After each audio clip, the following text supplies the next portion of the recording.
ဘဝမှာကျွန်တော်တို့အကျွေးနွန်နစ်နေတဲ့သူမဖြစ်အောင်စူးစမ်းဖို့လိုတယ်အဲ့တော့ကျွန်တော်တို့ကြည့်လိုက်မယ်ဆိုလို့ရှိရင်အကျွေးနွန်နစ်နေတဲ့သူတွေဒီအမြဲတမ်းစိတ်ဓာတ်တွေကမတီမငြိမ်ဖြစ်တယ်အဲ့လိုမတီမငြိမ်ဖြစ်တဲ့အတွက်ဘဝတွေကလည်းမတီမငြိမ်ကျွန်တော်တို့ဖြစ်တယ်အကျွေးနွန်နစ်နေပြီဆိုလို့ရှိရင်เนาะအဲ့ဒီလူတွေဒီညအိမ်မပျော်ဘူ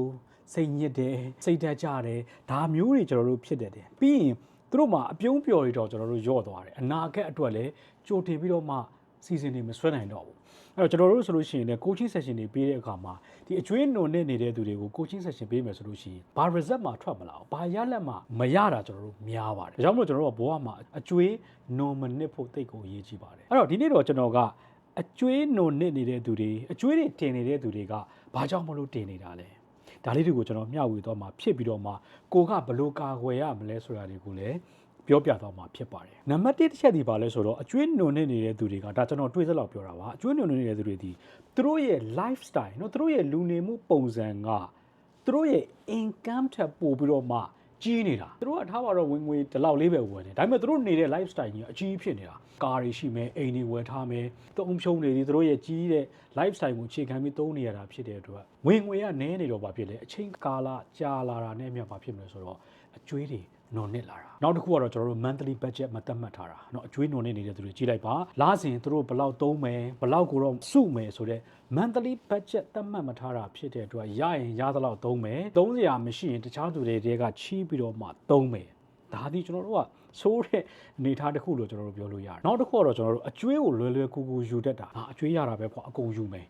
เนาะအကျွေးရတာပဲကွာအကုန်သုံးမယ်ဆိုတာမျိုးကျွန်တော်ဖြစ်တဲ့အခါမှာအကျွေးတွေကတဖြည်းဖြည်းနဲ့တင်လာတာပါနောက်တစ်ခုကတော့ကျွန်တော်တို့ဗာလဲဆိုတော့ emotional spending ပေါ့စိတ်ခံစားချက်ပေါ်မှာအခြေခံပြီးတော့မှသုံးပြတာတခြားသူတွေထင်ကြီးဖို့အတွက် iPhone တွေဝယ်ပြစ်မယ်ကွန်ပျူတာခေါင်းစားတွေဝယ်ပြစ်မယ်နာရီခေါင်းစားတွေဝယ်ပြစ်မယ်တခြားသူတွေကို impress ဖြစ်ဖို့အတွက်ကိုယ့်ရဲ့ emotion ကိုအခြေခံပြီးတော့မှကျွန်တော်တို့ကသုံးဆွဲပလိုက်တာစိတ်ထဲမှာတော့ပျော်သွားတယ်စိတ်ခံစားချက်ကောင်းသွားတယ်ဒါပေမဲ့ငွေတွေထွက်သွားတယ်နောက်တစ်ခုကအရေးကြီးပါတယ် emergency fund မထားတာပါအရေးပေါ်ရန်ပုံငွေမထားတာနောက်ကျွန်တော်တို့သိကြတဲ့နေ့တိုင်းတော့ဝင်ငွေတွေရှိနေမှာမဟုတ်ဘူးအဲ့တော့ကိုယ်ချမ်းမာရေးမကောင်းတဲ့နေ့တွေကိုမွေးမရှာနိုင်တဲ့နေ့တွေအတွက်ဘာလို့ဖို့လို့လဲဆိုတော့ emergency fund ထားဖို့လိုတယ်အရေးပေါ်ရန်ပုံငွေထားဖို့လိုတယ် maybe 3 to 6 months ကျွန်တော်တို့ထားဖို့လိုတယ်မထားကြတဲ့အတွက်အကျိုးတွေတင်နေတာနောက်တစ်ခုကတော့ကျွန်တော်တို့ဗာလဲဆိုတော့ low financial education မှာငွေကြေးနဲ့ပတ်သက်ပြီးတော့မှပညာတွေမရှိကြတာ financial education ကျွန်တော်တို့မရှိတ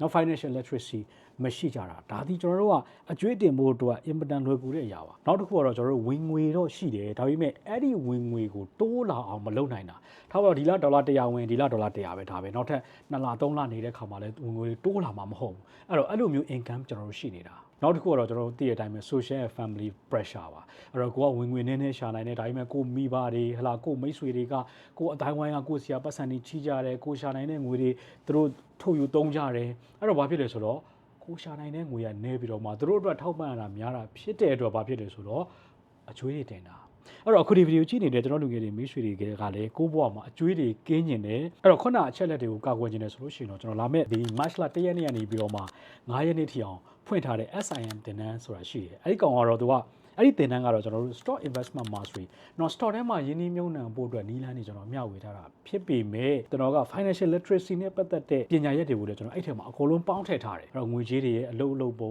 ငွေကြေးကိုဘယ်လိုစုဆောင်းရမလဲဘယ်လိုယင်းနှိမ့်မြုံနှံရမလဲဘယ်လို emergency fund ထားရမလဲဒါတွေကျွန်တော်အကုန်လုံးကိုထည့်ထားတာဖြစ်တယ်အဲ့တော့ကိုကအဲ့ဒီအကြောင်းအရာတွေကိုလိုက်နာမယ်ဆိုလို့ရှိရင်တော့အကျွေးကင်းလိမ့်မယ်အကျွေးကင်းပြီးတော့မှငွေတွေရှာနိုင်မယ်ငွေတွေရှာနိုင်ပြီးတော့မှ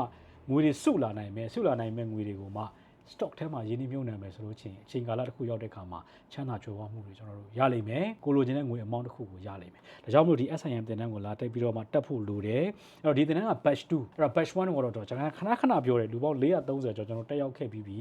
သူတို့တွေဒီအဲ့တော့အခုလောလောဆယ်မှာ stock ထဲမှာ investment လုပ်နေတဲ့ investor တွေဖြစ်နေပြီအဲ့တော့ကိုယ့်ဘဝမှာချမ်းသာကြွယ်ဝမှုကိုရကျင်တဲ့အကျွေးမြီကင်းကျင်တယ်ဆိုလို့ရှိရင်တော့ဒီသင်တန်းကိုလာတက်ဒီသင်တန်းထဲမှာပေးထားတဲ့ technique တွေ tools တွေကိုသုံးအဲ့ဆိုလို့ရှိရင်တော့ကိုယ့်ဘဝမှာကျွေးကင်းပြီးတော့ချမ်းသာကြွယ်ဝမှုတွေရပါလိမ့်မယ်အဲ့တော့ဒီသင်တန်းကိုတက်ချင်တယ်ဆိုလို့ရှိရင်တော့ comment မှာ SIM လို့ရေးခဲ့လို့ရတယ်လို့ Messenger မှာတွားပြီးတော့မှလည်း SIM သင်တန်းတက်ချင်ပါတယ်ပြောပါအဲ့ဒါဆိုလို့ရှိရင်တော့ဒီသင်တန်းရောက်ကိုတက်ရောက်ခွင့်ရပါလိမ့်မယ်ဒီကြောင်းအရာကနေပြီးတော့မှအခုဒီဗီဒီယိုကြည့်နေတဲ့တို့လူငယ်တွေမိတ်ဆွေတွေဒီအကျိုးစုံတဲ့ရလိမ့်မယ်လို့ကျွန်တော်မျှော်လင့်ပါတယ်ဒီဗီဒီယိုဆုံးဖြောင်းကြည့်ပြီးရတဲ့အတွက်လည်းကျေးဇူးအများကြီးတင်ပါတယ်ကျွန်တော်တို့ကိုညံလဲအောင်ပါမင်္ဂလာရှိသောနေ့လေးဖြစ်ပါစေ